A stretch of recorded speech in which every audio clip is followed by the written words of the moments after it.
Tudo isso no nome de Jesus, o nosso Salvador amado. Amém. Amém, Pai. Amém. Vamos abrir as nossas Bíblias, irmãos, na segunda carta do apóstolo Paulo a Timóteo, capítulo 3, versículos 16 e 17. Segunda carta de Paulo a Timóteo, lá no finzinho da sua Bíblia, capítulo 3, versículos 16 e 17. Esse texto que é um texto bastante conhecido das Escrituras. Assim diz a palavra do Senhor: toda a Escritura é inspirada por Deus e útil para o ensino, para a repreensão, para a correção, para a educação na justiça, a fim de que o servo de Deus seja perfeito e perfeitamente habilitado para toda boa obra. Que Deus abençoe a sua palavra, meus amados irmãos. A reforma protestante foi um movimento espiritual focado em trazer a centralidade bíblica de volta para a igreja. Os reformadores, eles adotaram, em oposição à Igreja Católica, na época, 5 pilares teológicos doutrinários que definem a essência da fé reformada. São chamados de 5 solas. 5 solas. Os 5 solas são proposições teológicas que sintetizam os principais pensamentos dos reformadores e se constituem também os principais pontos de oposição entre a teologia reformada e a teologia católica, que predominava no mundo cristão daquela época. E ainda, de certa maneira, predomina também em nossos dias, apesar de que muitos daqueles que hoje se denominam evangélicos, de maneira geral, sejam neopentecostais, principalmente eles, mesmo pentecostais, mas principalmente neopentecostais, não adotam também esses princípios da reforma protestante. Sola é uma expressão latina que significa somente, né? Somente. E eu vou pedir para o Daniel colocar aí quais são 5 solas, para aqueles que não conhecem, né? Então nós temos ali o nome latino e depois a tradução para o português. Sola Scriptura, somente a Escritura, solus Christus, somente Cristo, sola gratia, somente a graça, sola fide, somente a fé, soli Deo glória, somente a Deus glória. São esses, então, 5 princípios que sintetizam, então, os principais pensamentos da teologia reformada. E hoje nós vamos ver o primeiro deles. E se Deus permitir, domingo que vem o segundo, depois o terceiro e assim por diante, pensando um pouquinho em cada um deles. O primeiro, então, dos 5 solas é somente a Escritura. Eles diziam o seguinte com estas palavras: somente a Escritura é a suprema autoridade em matéria de vida e doutrina. Só ela é o árbitro de todas as controvérsias. Ela é para todas as decisões de fé e vida, a norma determinante. Ela é a norma determinante para todas as decisões de fé e vida. Somente a Escritura. E eu quero aqui destacar o porquê que a Escritura é para nós a nossa suprema autoridade de vida e doutrina, é para nós a norma determinante para todas as decisões de fé e de vida. E eu destaco aqui alguns pontos, tomando como ponto de partida esse texto da palavra do Senhor, aqui de 2 Timóteo, capítulo 3, versículos 16 e 17. O primeiro ponto importante a destacar, meus irmãos, é que somente a Escritura traz consigo o peso da autoridade divina. Grave isso na sua mente. Somente a Escritura traz consigo o peso da autoridade divina. O apóstolo Paulo diz claramente que toda Escritura é inspirada por Deus. Toda Escritura é inspirada por Deus. Por que essa ênfase ela é tão importante? Porque a teologia, e nós não estamos aqui num combate contra os católicos, nada disso, apenas apresentando a diferença teológica entre nós e o pensamento teológico católico. Porque às vezes as pessoas nos perguntam qual que é a diferença entre vocês, porque tem gente que pensa que é quase igual, não tem nada igual. Que fique bem claro isso. Nada, absolutamente nada igual. A não ser algumas doutrinas básicas, como a doutrina da Trindade, por exemplo. Né? Que eles creem da mesma maneira como nós cremos nesse sentido. Porém, meus amados irmãos, nós precisamos saber defender a nossa fé. Conhecer o que cremos para poder expressar o que cremos àqueles que perguntam a razão da nossa fé, como escreveu o próprio apóstolo Paulo. Para a Igreja Católica, a tradição da Igreja, os dogmas da Igreja, que não são fundamentados, a maioria deles nas Escrituras Sagradas, que fique bem claro, são fundamentados na tradição e não nas Escrituras. A igreja presbiteriana e as igrejas reformadas, elas não têm esses tais dogmas. A igreja tem doutrinas. As doutrinas são fundamentadas e extraídas das Escrituras Sagradas. Tem gente que confunde isso. Tem gente que confunde. E acha que doutrina é como um dogma da Igreja Católica. E não é a doutrina da igreja. Doutrina da igreja é uma coisa fundamentada nas Escrituras. Por exemplo, alguma pessoa chega e diz para você, porque vocês têm o dogma lá da predestinação.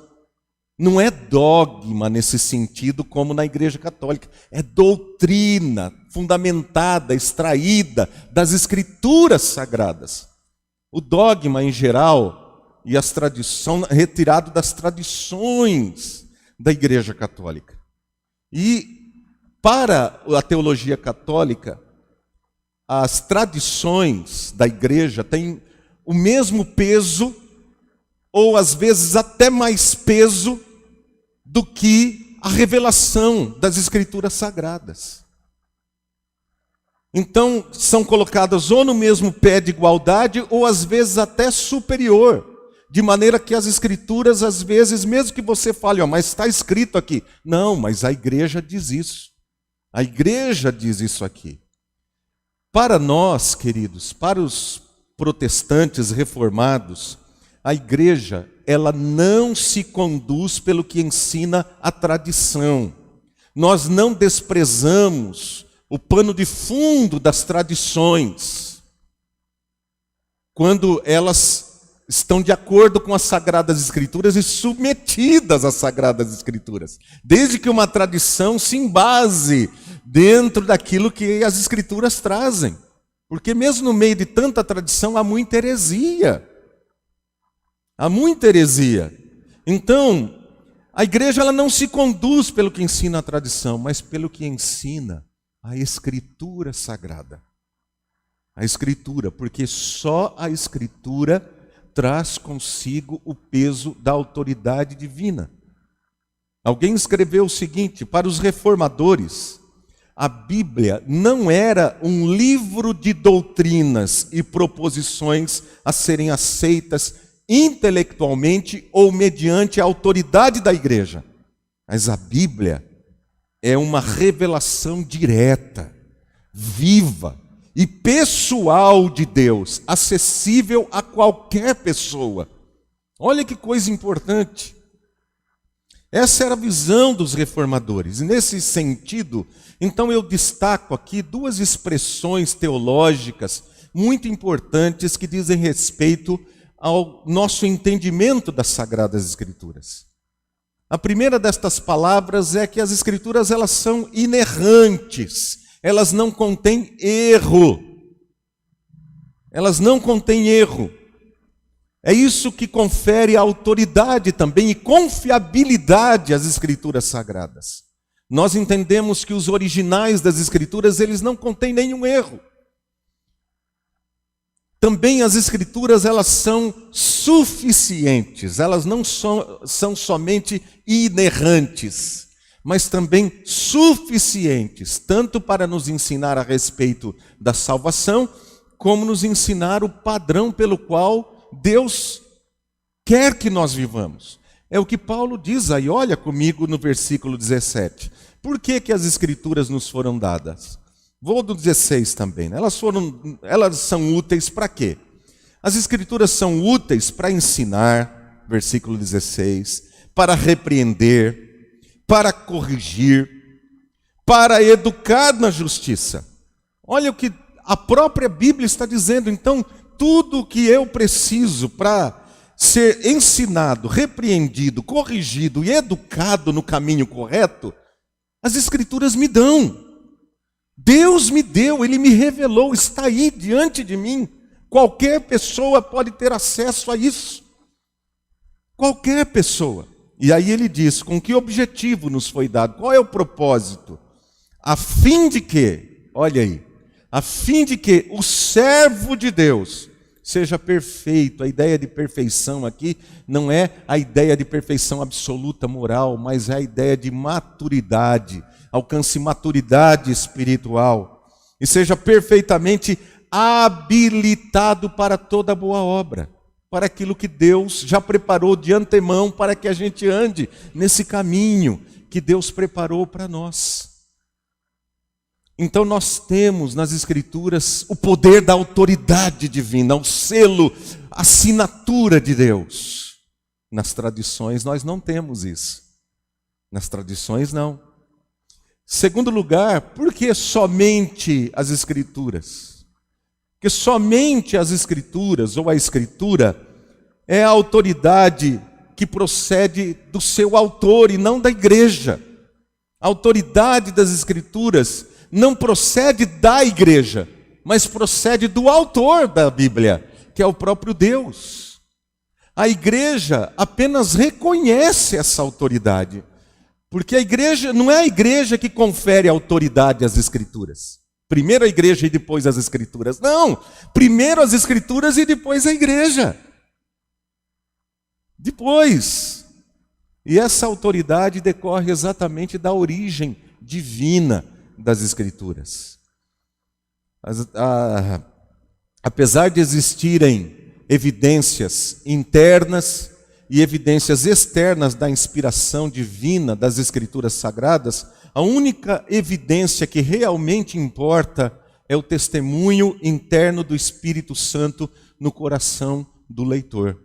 João Calvino, ele escreveu o seguinte: a menos que haja essa certeza pelo testemunho do Espírito, que é maior e mais forte que qualquer juízo humano, será fútil defender a autoridade da Escritura através de argumentos, ou apoiá-la com o consenso da igreja, ou fortalecê-lo com muitos outros. A menos que seja posto este fundamento, ela sempre permanecerá incerta. Por que você crê que a Bíblia é a autoridade?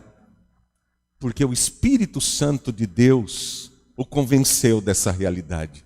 Não foram os argumentos bem elaborados da teologia, mas o Espírito Santo de Deus, ele age por intermédio das Escrituras no íntimo do nosso ser.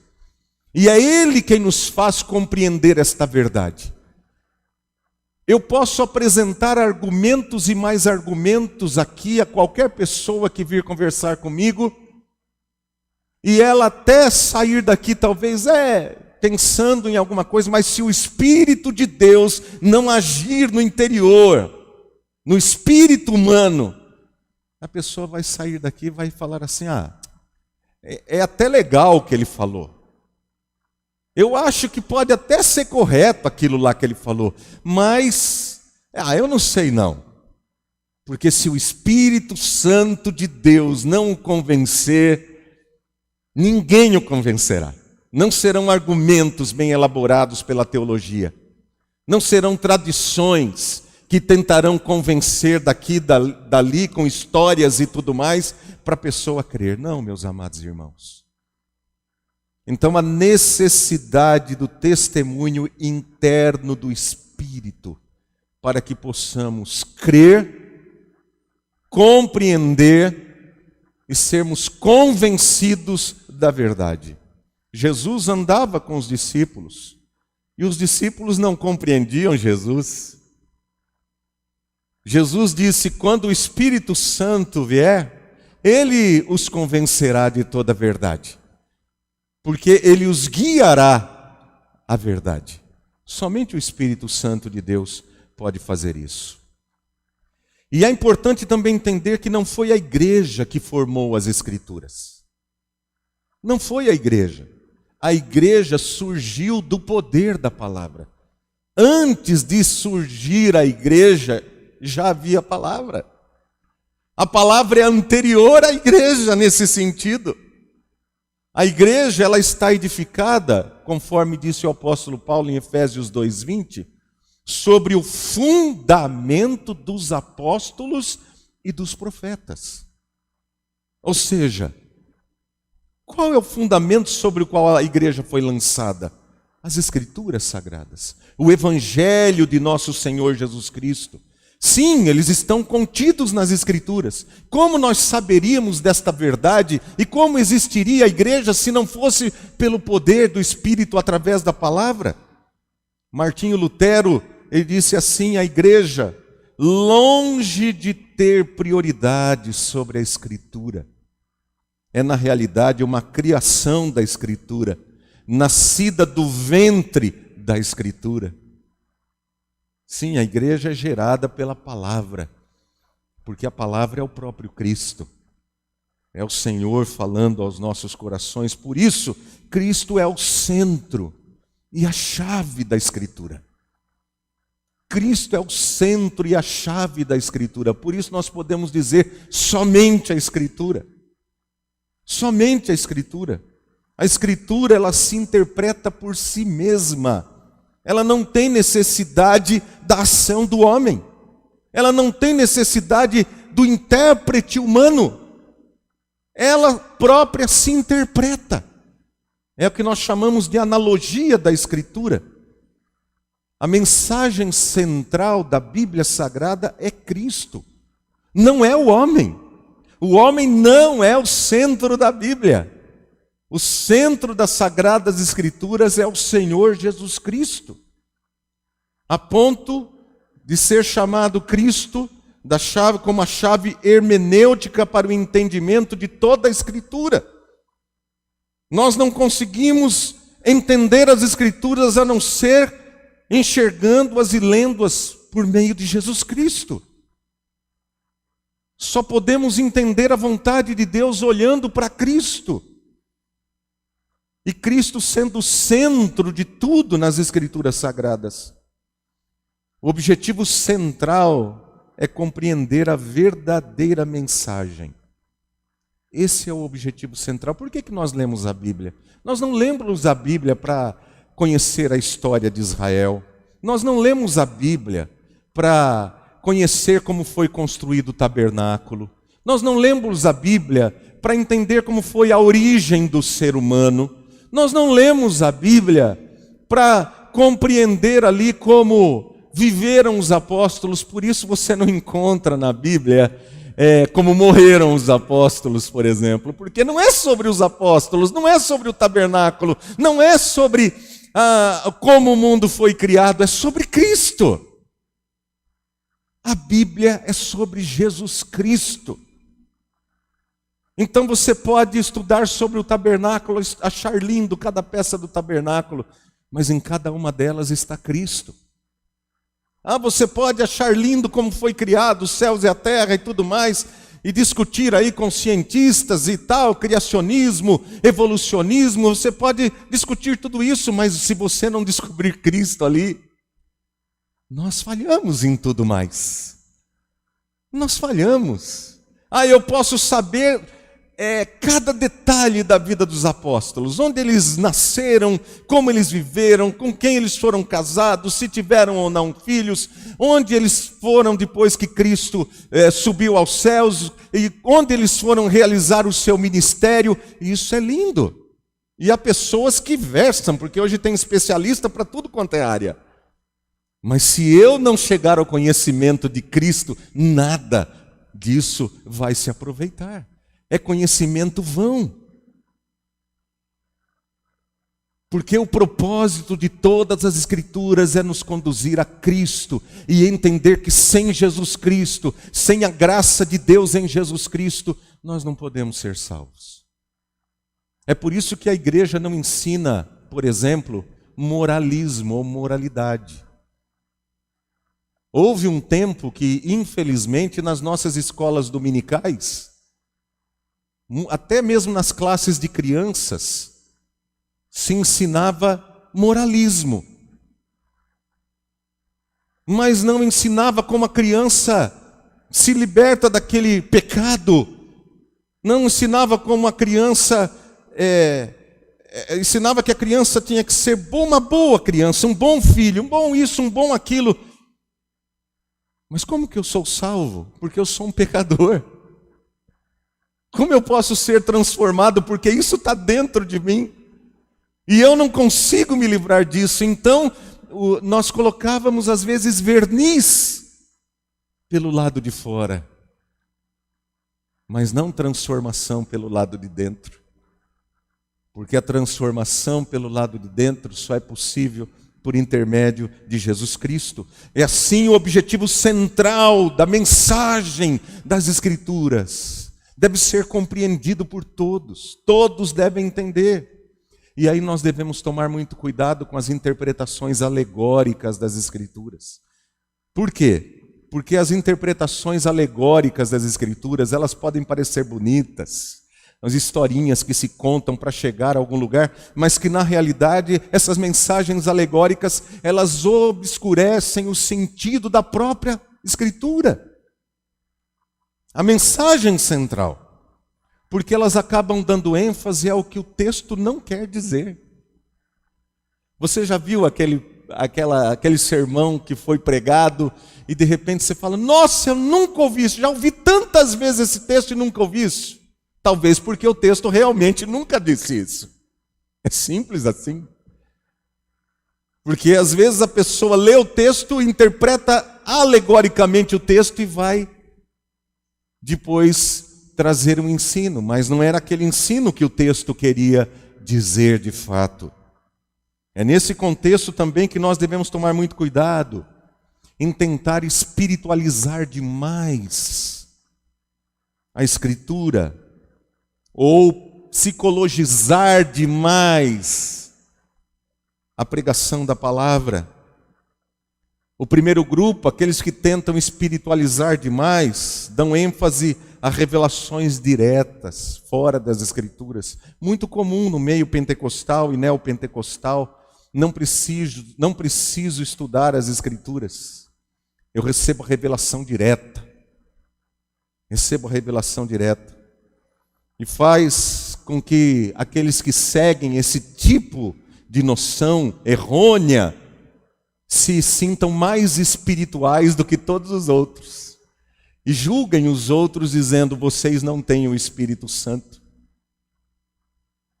Por outro lado, nós devemos tomar cuidado também com essa palavra difícil. Se eu errar aqui, você me corrige aí, né, na sua mente. Psicologização da pregação da palavra.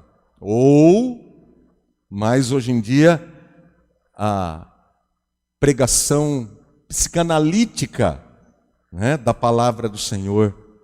Esse é o segundo grupo, que tenta encontrar respostas aos problemas do homem, tomando como referência o próprio homem, as próprias ideias humanas, os conceitos humanos. para resolver o problema central do homem, que é o pecado. Então, pecado não é mais chamado de pecado.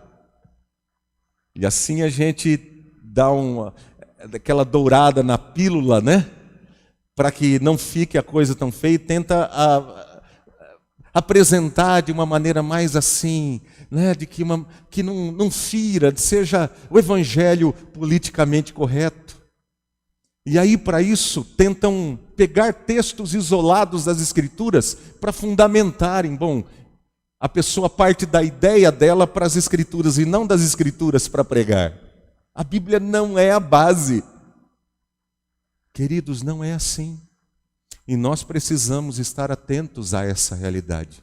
Porque quando nós pregamos somente a Escritura, nós também estamos dizendo que somente a Escritura é o fundamento para o ensino da igreja, para o ensino saudável a toda a igreja do Senhor. Nós precisamos compreender que a Bíblia, ela tem um autor, um só autor, é o Espírito Santo de Deus. Toda a Escritura é inspirada por Deus. Deus é o supremo autor das Sagradas Escrituras.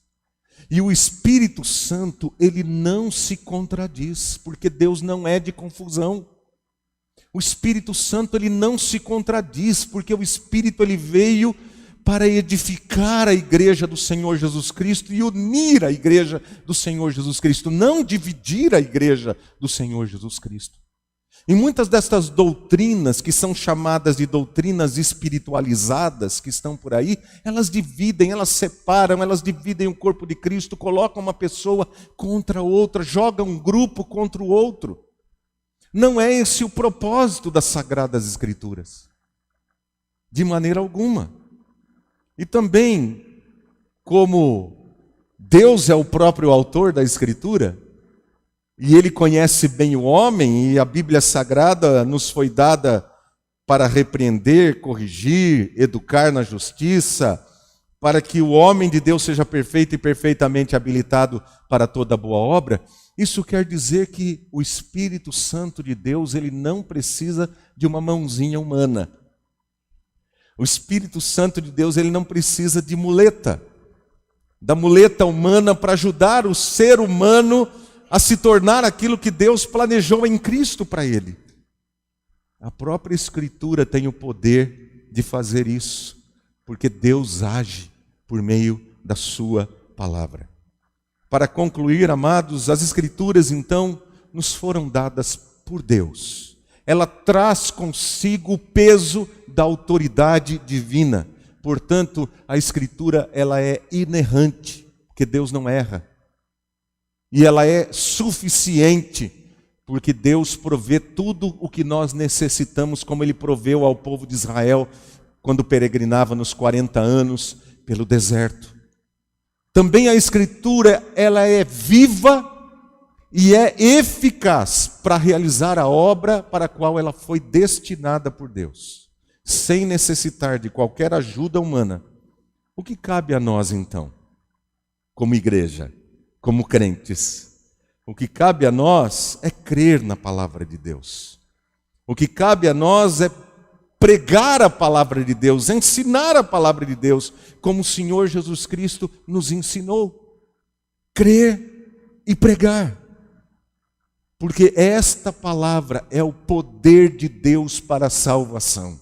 Esta palavra, não outra palavra, não as tradições da igreja, não os dogmas da igreja, mas a palavra de Deus é o poder do Senhor. Que Deus nos abençoe e que possamos, queridos e amados irmãos, compreender essa verdade, somente a Escritura. Somente a Escritura. E dar o valor em nossos corações para a palavra do Senhor, lendo-a diariamente. Quando você for ler, peça ao Espírito Santo, que é aquele que inspirou, o autor das Sagradas Escrituras, para que ele te ajude. João escreveu lá na sua carta que nós temos a unção que vem do Senhor e não temos necessidade de que alguém nos ensine, porque O Espírito, essa unção do Espírito, ela nos ensina. Ah, pastor, então não tem necessidade da igreja? Não é isso que eu estou querendo dizer. Eu estou querendo dizer que qualquer crente no Senhor Jesus Cristo tem acesso às Sagradas Escrituras. Você pode ler em sua casa e ser edificado pelo Senhor, porque senão você vai entender o seguinte: bom, eu não posso ler a Bíblia, porque eu não vou entender mesmo, então eu só vou usar a Bíblia quando eu for à igreja. No domingo eu pego a minha Bíblia e vou na igreja. Não, não faça isso. A Bíblia é o alimento espiritual para a vida de todo o Filho de Deus. Então leia, medite nas Sagradas Escrituras, leia de maneira pausada, tranquilamente, sem correria. Tenha um tempo diário com as Sagradas Escrituras e o Espírito Santo de Deus vai levá-lo ao verdadeiro conhecimento de Deus. Que Deus nos abençoe em nome de Jesus. Vamos ficar em pé, queridos, nós vamos orar. E depois estaremos louvando ao Senhor com o nosso último hino desta manhã. Ó Pai, santo, santo, santo é o Senhor, Deus vivo e verdadeiro, único e absoluto sobre tudo e sobre todos. Não há outro Deus além de Ti. E nós nos humilhamos diante da Tua soberania, da Tua grandeza, agradecidos pela Tua palavra bendita, palavra santa, que é de fato, ó Deus querido, a expressão da Tua vontade para todos nós. Oramos para que o Senhor nos ajude a compreender as Sagradas Escrituras e a colocá-la em prática em nossa vida.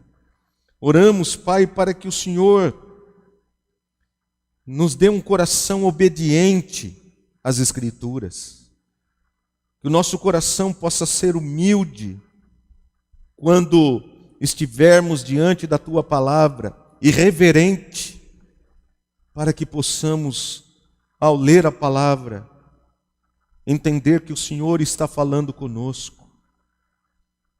Entender, ó Deus querido, que ali não é um mero homem que fala, não são letras, mas é o Espírito Santo de Deus, do Senhor, falando aos nossos corações. Senhor amado, ajuda-nos, Pai, a amarmos a Tua palavra, não idolatrarmos a palavra, mas amarmos a Tua palavra, para que possamos, por meio dela, nos tornar verdadeiros adoradores, que Te adoram em espírito e em verdade. Em nome de Jesus. Amém. Vamos louvar.